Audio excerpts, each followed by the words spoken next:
I once believed that cooking was the one realm of my life untouched by control, until I realized even my recipes were dictated by Michael. Today, I'll share how my seemingly supportive relationship turned into an invisible cage, where every choice, from ingredients to friendships, required his approval. Would I find the courage to break free and rediscover myself through cooking, even if it meant facing the unknown alone? If you've ever felt trapped by others' expectations, hit the like button and subscribe for more stories of courage and transformation. The rhythmic chopping of my knife against the cutting board filled the kitchen with a steady beat, punctuated by the sizzle of garlic hitting hot oil. I inhaled deeply, savoring the aroma of fresh herbs and spices that danced through the air. This dish was going to be perfect, a fusion of flavors that had been swirling in my mind for weeks. As I reached for the smoked paprika, I heard the familiar sound of Michael's footsteps approaching. My hand hesitated for a moment before grasping the small jar. I took a deep breath, steeling myself. "Hannah, darling, what are you making?" Michael's voice carried a hint of curiosity, but I could sense the underlying tension. I turned, forcing a smile. "It's a new recipe I've been working on. A Spanish-inspired seafood paella with a twist." Michael's eyes narrowed as he scanned the ingredients spread across the counter. Are you sure about using smoked paprika? It might overpower the delicate flavors of the seafood. You know how I prefer a more traditional approach." I felt a familiar tightness in my chest. "I thought it would add an interesting depth to the dish," I explained, my voice smaller than I intended. He stepped closer, his presence looming over me. "Sweetheart, I'm just looking out for you. Remember when you tried that experimental dessert last month? It didn't turn out quite right, did it? I just think if you followed more established recipes, you'd have more success." The knife in my hand suddenly felt heavier. I set it down, the clang against the cutting board louder than necessary. "I appreciate your concern, Michael, but I've been thinking about this combination for a while. I really believe it will work."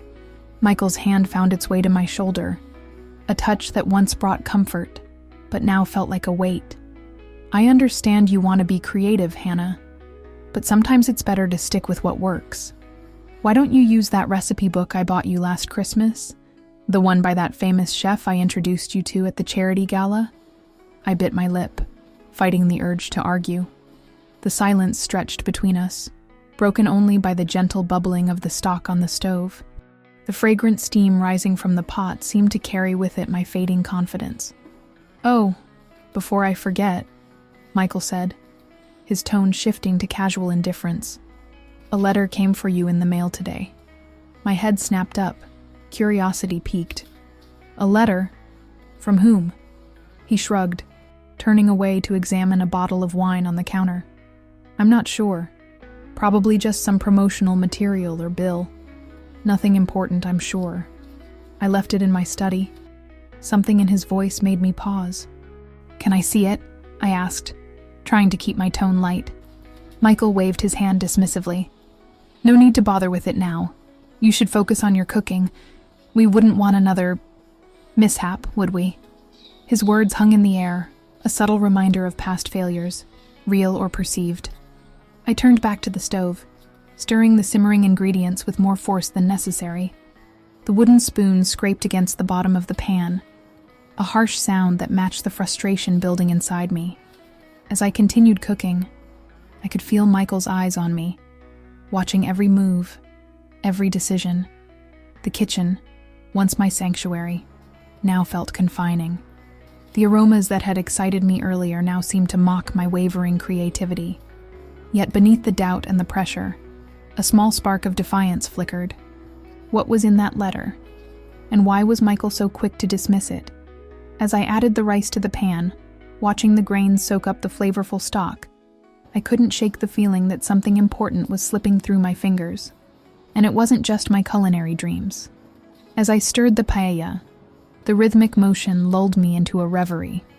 My mind drifted back to the early days of my relationship with Michael, a time that seemed bathed in a golden glow of promise and excitement. I remember the night we met as if it were yesterday. The charity gala was in full swing, a sea of designer gowns and polished tuxedos. I was there as a sous chef, frantically plating hors d'oeuvres in the kitchen when Michael walked in, looking for the event organizer. Our eyes met over, and I felt my heart skip a beat. "You must be the culinary genius behind these masterpieces," he said, his smile warm and inviting. I blushed, fumbling with my words as I tried to downplay my role. But Michael wouldn't have it. He insisted on trying one of my creations right there in the kitchen, praising its flavors with such genuine enthusiasm that I couldn't help but feel a surge of pride. From that moment on, Michael swept me off my feet. He sent bouquets of exotic flowers to my apartment, each accompanied by a handwritten note praising my culinary skills. Our first date was at a Michelin-starred restaurant where he had somehow convinced the head chef to let me tour the kitchen. I was in awe of how he seemed to open doors I had only dreamed of approaching. "You have a gift, Hannah," he would tell me, his eyes shining with what I thought was admiration. "I can't wait to see where your talent takes you." Those early months were a whirlwind of romantic gestures and shared dreams. Michael listened intently as I talked about my aspirations to open my own restaurant someday. He introduced me to influential people in the culinary world, always singing my praises. I felt like Cinderella who had finally found her Prince Charming, someone who not only loved me but believed in my potential. But looking back, I can see the subtle shifts that I missed in my love-struck haze. It started with small suggestions about my career path. "Have you considered focusing on French cuisine instead of fusion?" he asked one evening as we strolled through the park. "It's more classic, more respected in high-end circles." At the time, I saw it as helpful advice from someone with connections in the industry. I was so grateful for his interest that I didn't notice how my own preferences were slowly being nudged aside. Then came the surprises, expensive kitchen gadgets and cookbooks that arrived unannounced at my apartment. "I thought these might help you refine your techniques," Michael would say, his tone a mixture of generosity and expectation. I was touched by his thoughtfulness, never questioning why he felt I needed refinement. There was a night, about 6 months into our relationship, when I excitedly told Michael about a pop-up restaurant opportunity I'd been offered. It was a chance to showcase my own menu, my own creations. I expected him to be thrilled, but instead, his brow furrowed with concern. "Are you sure you're ready for that kind of pressure, darling?" he asked, his hand covering mine. "It would be terrible if something went wrong and it affected your reputation. Why don't we wait until I can help you set up something more controlled?" I hesitated, my excitement dimming. Wasn't this the kind of opportunity I'd been dreaming of? But Michael's words planted a seed of doubt. He knew the industry better than I did, after all. Maybe he was right to be cautious. "You're probably right," I conceded, forcing a smile. "There will be other opportunities when I'm more prepared." Michael beamed, pulling me into an embrace. "That's my girl. I just want what's best for you. You know that, right?" And I did believe him, with every fiber of my being. How could I not? Here was a man who seemed to cherish not just me, but my dreams as well. He was successful, connected, and he had chosen me. In my naivety, I saw each of his interventions as a sign of his devotion, each redirection as proof of his wisdom. "We're going to make all your dreams come true," Michael would often say, his arm around my waist, his lips brushing my temple. "Together, we'll make sure your talent gets the recognition it deserves." I leaned into him, feeling safe, feeling loved. I truly believed that with Michael by my side, there was nothing I couldn't achieve. He was my partner, my champion, my guiding star in the complex world of culinary arts and high society. Oh, how blind I was to the subtle cage being built around me, gilded with promises and padded with well-intentioned concerns. I couldn't see that with each decision Michael made for me, with each suggestion I followed without question. I was handing over small pieces of myself, of my independence. As I stand here in our kitchen, years later, stirring a dish that Michael has already decided isn't good enough, I can't help but wonder, when did his support turn into control? When did his guidance become a leash? And most importantly, how did I let it happen? The sizzle of the paella brings me back to the present, the aroma of smoked paprika. My choice, my small act of culinary rebellion, wafting through the air. And for a moment, just a moment, I feel a flicker of the passion and independence that once defined me. It's faint, but it's there, like an ember waiting to be fanned back into flame. As I plated the paella, carefully arranging the golden rice and succulent seafood, I couldn't help but reflect on how my relationship with Michael had evolved over the years. The changes had been so gradual, so subtle, that I barely noticed them happening until they became my new normal. It started with my wardrobe.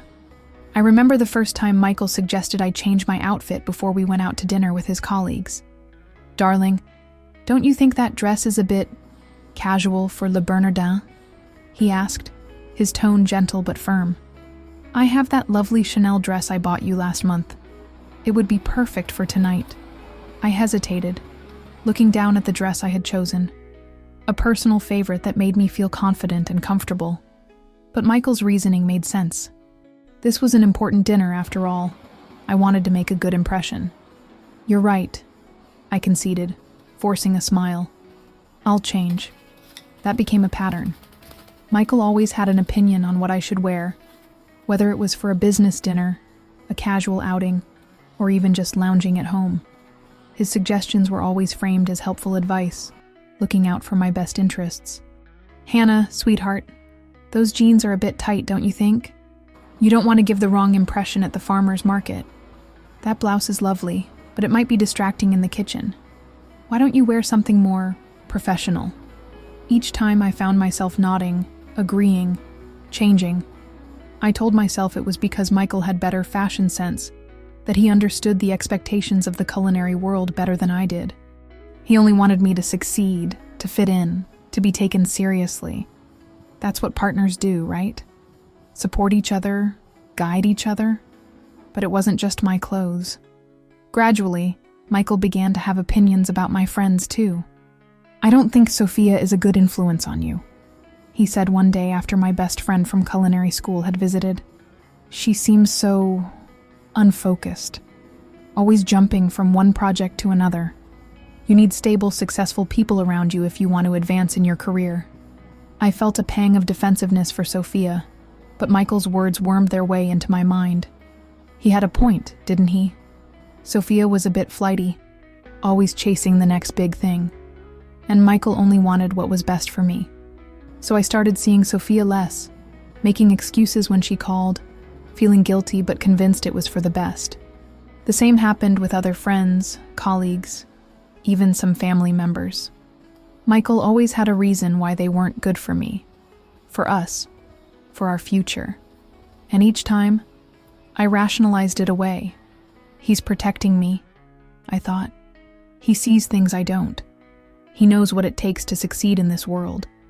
But there were moments, fleeting and quickly suppressed, when doubt crept in. Like the time I ran into an old classmate at a food festival. We were catching up, laughing about old times, when I saw Michael approaching, his face a mask of polite interest that didn't quite reach his eyes. "Hannah, darling, who's your friend?" he asked, his arm sliding possessively around my waist. As I made the introductions, I felt a strange sense of unease. Why did I feel like I was doing something wrong? Why did Michael's grip on my waist feel less like affection and more like ownership? But then Michael was charming my old friend, asking about his career, his family. By the time we said goodbye, the moment of discomfort had passed, and I was once again grateful for Michael's social grace, or the night I spent hours perfecting a new recipe, only to have Michael suggest we order in instead. "You work so hard all day, Hannah. You shouldn't have to cook at home, too. Let's just relax tonight." It was thoughtful, wasn't it? But as I watched my carefully prepared ingredients go to waste, I couldn't shake the feeling that something was off. Cooking wasn't work for me. It was my passion, my art. Since when did I need a break from it? These moments of doubt were like tiny cracks in the foundation of our relationship, but I always found a way to patch them up, Michael loved me. He supported my career, in his way. He wanted the best for me. If I sometimes felt stifled, controlled, surely that was just the price of being with someone so successful, so worldly. I pushed these thoughts aside, focusing instead on how lucky I was. Michael had opened doors for me, introduced me to influential people, guided me through the complex world of high-end cuisine. If that guidance sometimes felt like a leash, well, wasn't that better than being lost? As I finished plating the paella, I glanced at the clock. Michael would be expecting dinner soon. I looked down at my creation, a dish born from my own creativity, my own palate. For a moment, I felt a surge of pride, of independence. But then Michael's earlier words echoed in my mind.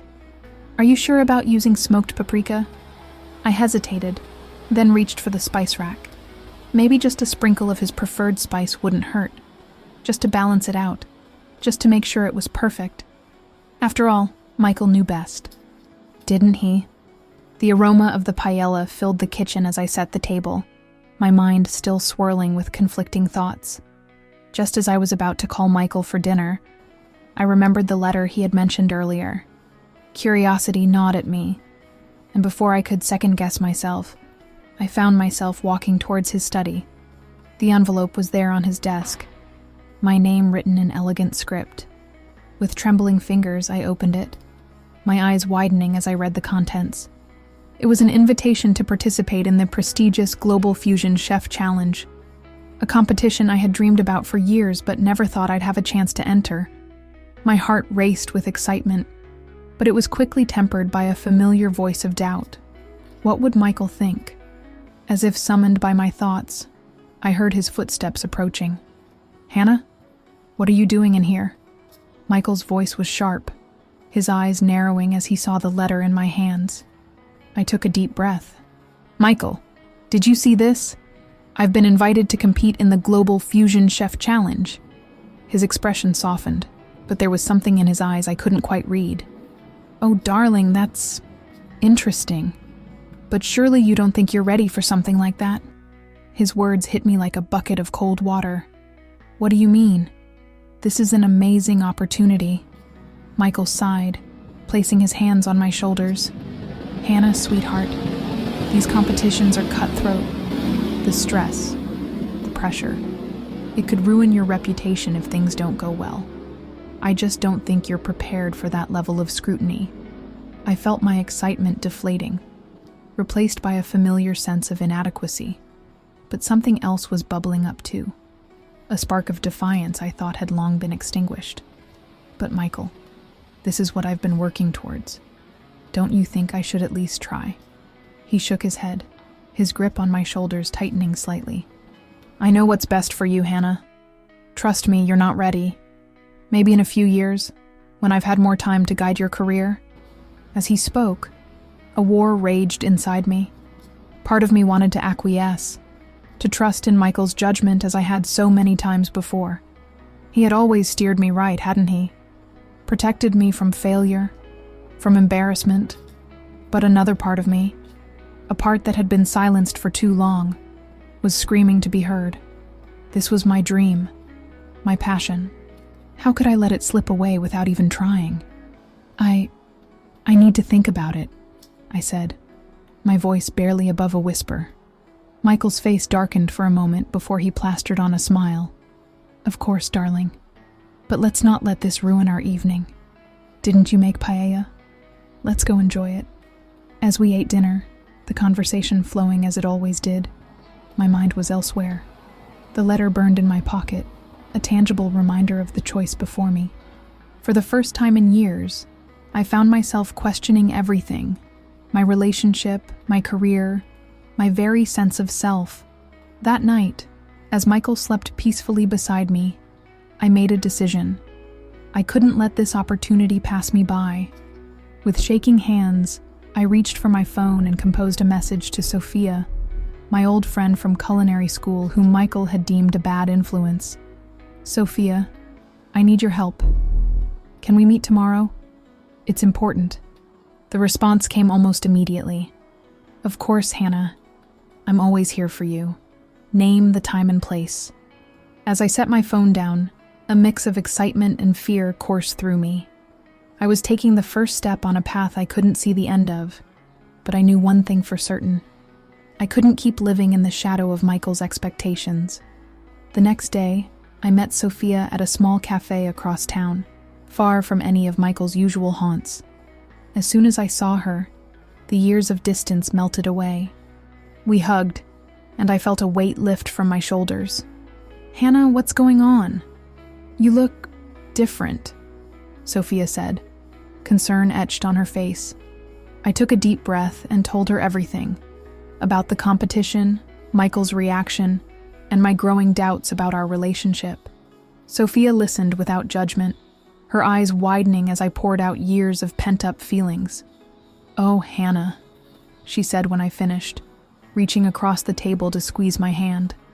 "I've been worried about you for so long. This isn't healthy. You're an amazing chef. You always have been. You need to do this competition." Her words were like a balm to my battered confidence.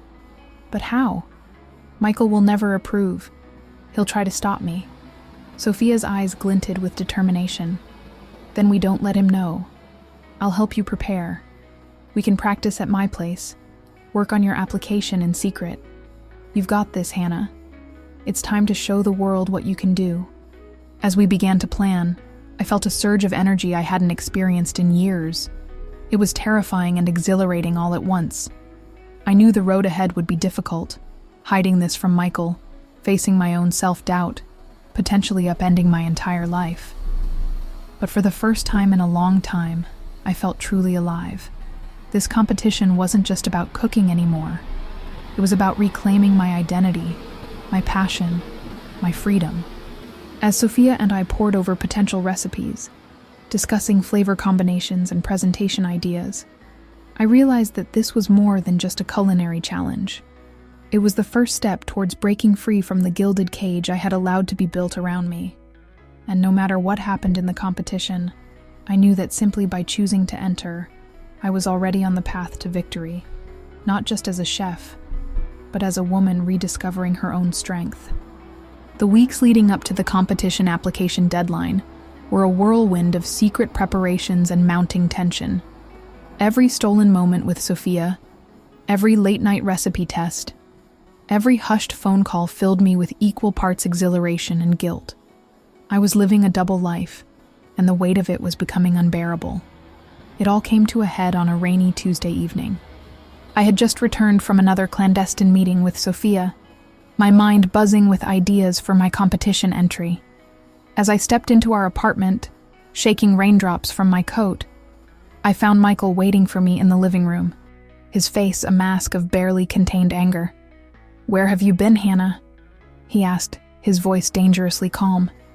I froze, my heart pounding. I was out with a friend." Michael's eyes narrowed. "A friend? Would that friend happen to be Sophia? The one I specifically told you was a bad influence?" The accusation in his tone ignited something in me, a spark of defiance that had been smoldering for weeks. In that moment, I knew I couldn't keep living this lie. "Yes, it was Sophia," I said, straightening my spine. "And she's not a bad influence, Michael. She's been helping me prepare for the Global Fusion Chef Challenge." The silence that followed was deafening. Michael's face cycled through a range of emotions: shock, betrayal, and finally, cold anger. "You went behind my back," he said, his voice low and threatening. "After everything I've done for you, you'd throw it all away on some ridiculous competition." His words, once so persuasive, now rang hollow. I took a deep breath, steeling myself for what I knew would be the hardest conversation of my life. "Michael, this isn't about the competition. It's about us. About how you've been controlling every aspect of my life for years." He scoffed, but I pressed on. Years of suppressed feelings pouring out. My clothes, my friends, my career choices. You've manipulated all of it. You've made me doubt myself at every turn. But I'm done. I'm entering this competition, with or without your approval. Michael's face contorted with rage. "You ungrateful little... Do you think you'd be anywhere without me? I made you, Hannah. You're nothing without me. His words hit me like physical blows, but instead of crumpling, I felt a strange sense of calm wash over me. In that moment, I saw our relationship for what it truly was, a beautifully constructed cage. No, Michael, I said, my voice steady. You didn't make me. You tried to remake me into what you wanted. But I'm my own person, and it's time I started acting like it. As the reality of what I was saying sank in, fear began to creep in around the edges of my resolve. What would my life look like without Michael? He had been my world for so long. How would I navigate the culinary scene without his connections, his guidance? Images flashed through my mind. Lonely nights in an empty apartment, struggling to make ends meet, failing spectacularly in the competition, and becoming a laughingstock in the industry. The thought of facing the world alone was terrifying. But then, unbidden, other images began to surface. I saw myself in a kitchen, creating dishes that were entirely my own. I imagined friendships rekindled and new ones formed, based on genuine connection rather than Michael's approval. I pictured myself standing on a stage, accepting an award for my culinary innovations, my success earned through my own hard work and creativity. These visions of independence, though frightening, filled me with a sense of hope and possibility that I hadn't felt in years. Michael must have seen the shift in my expression. His anger gave way to desperation. "Hannah, please," he said, his voice softening. "I only want what's best for you. We can work this out. Just forget about the competition, and things can go back to normal." For a moment, I wavered. The familiar pull of his influence, the comfort of the known, tugged at me. But then I thought of the joy I'd felt while preparing for the competition, the surge of creativity that had flowed through me when I was free to experiment without judgment. I took a deep breath and met Michael's gaze. "No, Michael, things can't go back to normal, because normal wasn't healthy. It wasn't real. I need to find out who I am without you telling me who to be. You're making a huge mistake," he snarled, his mask of concern slipping away. "You'll come crawling back when you realize you can't make it on your own." His words stung, playing on my deepest insecurities. But I held firm. Maybe I will struggle. Maybe I'll even fail. But at least my failures will be my own.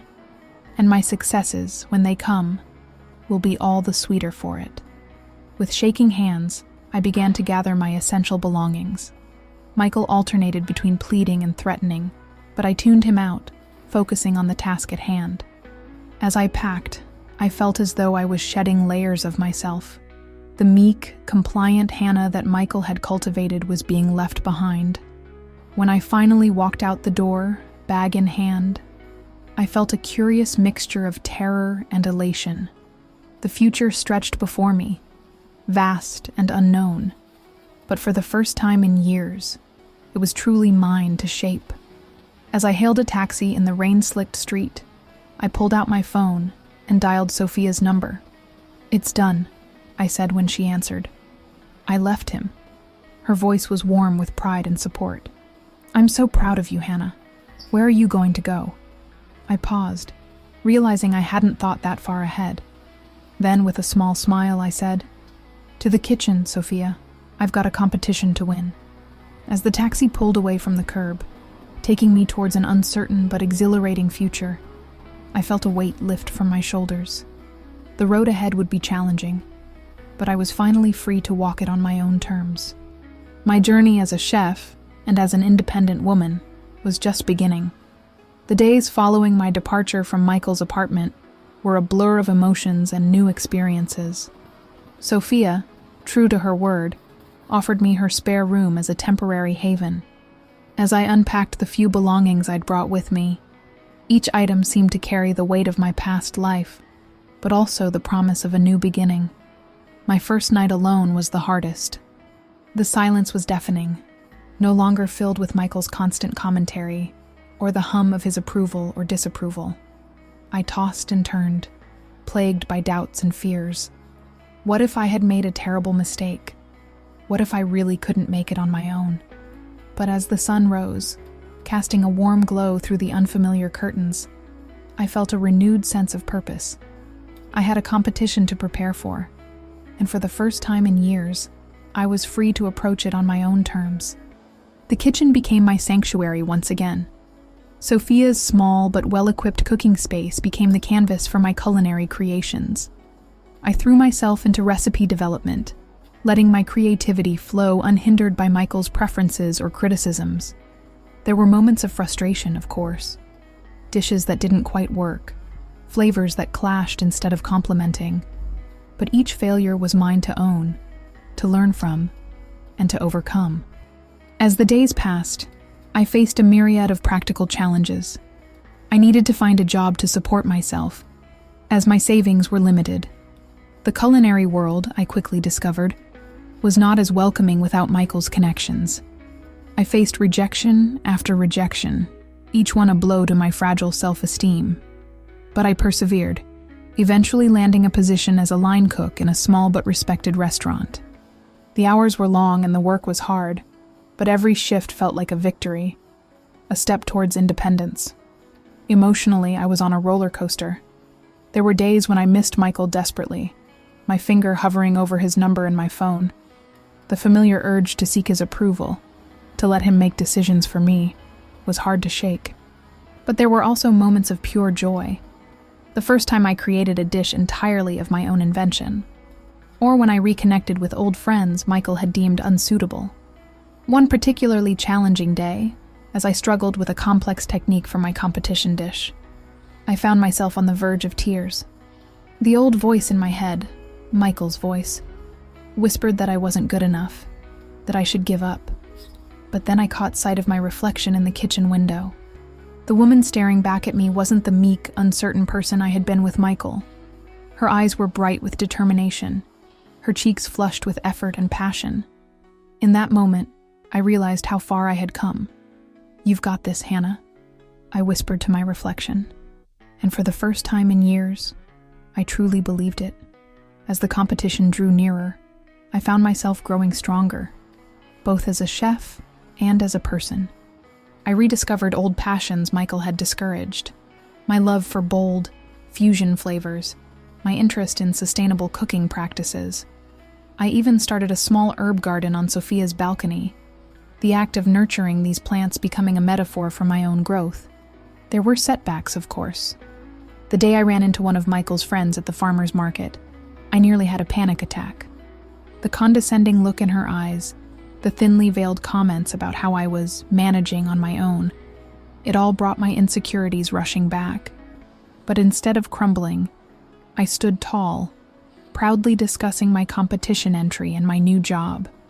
Walking away from that encounter, I felt a surge of pride in how far I'd come. Financial struggles were a constant concern. I had to budget carefully, often choosing between ingredients for practice dishes and new clothes for job interviews. But each time I successfully stretched my paycheck or found a creative solution to a problem, I felt a sense of accomplishment that no amount of Michael's expensive gifts had ever given me. As the deadline for the competition submission approached, I found myself working late into the night, perfecting my dish. It was during one of these late-night sessions, as I tasted a sauce that had finally achieved the perfect balance of flavors, that I had a moment of profound reflection. I thought about the Hannah who had first met Michael. Young, talented, but so unsure of herself. I remembered the gradual erosion of my confidence, the slow surrender of my independence. But I also saw how each small act of defiance, each moment of rediscovered passion, had brought me to where I was now. Standing in Sophia's kitchen, tasting a dish that was entirely my own creation, I felt a sense of peace wash over me. Yes, the road ahead was still uncertain. The competition was just the beginning, and rebuilding my life and career would take time. But for the first time in years, I was excited about the future. My future, shaped by my own hands. I looked down at my hands, calloused from hours of chopping and cooking, and smiled. These were the hands of a survivor, of a woman who had reclaimed her life and her passion. Whatever the outcome of the competition, I knew that I had already won the most important battle, the one for my own identity. As I plated my final practice dish, I felt a sense of completeness. The flavors were bold and unique, a true reflection of who I was as a chef and as a person. It wasn't perfect, nothing ever is, but it was authentically me. And that, I realized, was more than enough. I took a deep breath, savoring the aromas that filled the kitchen, the tangible proof of my journey, my growth, and my newfound strength.